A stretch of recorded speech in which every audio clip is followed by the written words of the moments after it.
I'm Dave and this is Austin Eats. I live in Austin, Texas, and there's a lot of great beans in this state. Today I'm going to show you how to make a Texas favorite, charro beans. These are pinto beans that have been braised with a lot of spices and smoked in the Kamado Joe. That's going to impart a great smoky flavor to the beans, and they're absolutely fantastic. They're easy to make, and they're right here on Austin Eats.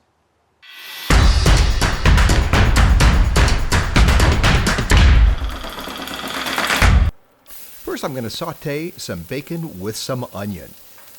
Make that nice and soft, and then I have some pinto beans that I've been soaking overnight.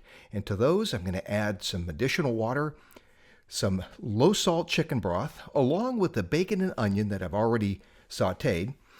Also going to throw in a jalapeno, a couple of chopped tomatoes, some chili powder, paprika, salt, and pepper. Now, this is going to go into the smoker. I want to smoke this for about 3 hours to get a lot of that smoky flavor imparted into the beans. So, time to fire up the grill.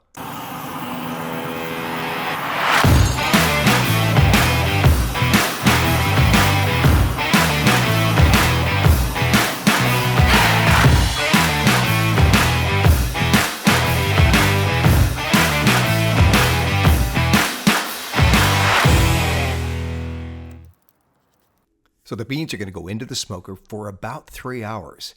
Take a very good look at the color of my Dutch oven. It's a light gray, and it's nice and clean. Wait till you see it in about 3 hours. All right, 3 hours later, let's take a look. Oh man, look at that.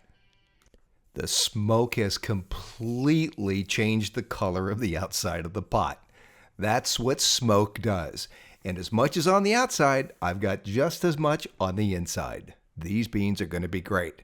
I'm going to take them back inside and let this simmer for about another hour just to make sure the flavors have blended. And then we have some fantastic charro beans. These were some of the best beans that I've ever made. The time in the smoker really imparted a very subtle but very noticeable smoky flavor to the beans that just pushed them over the top. I really suggest giving this one a try. Thanks for watching. If you liked the video, let me know, and please subscribe. I've got new videos coming out every week. See you next time on Austin Eats.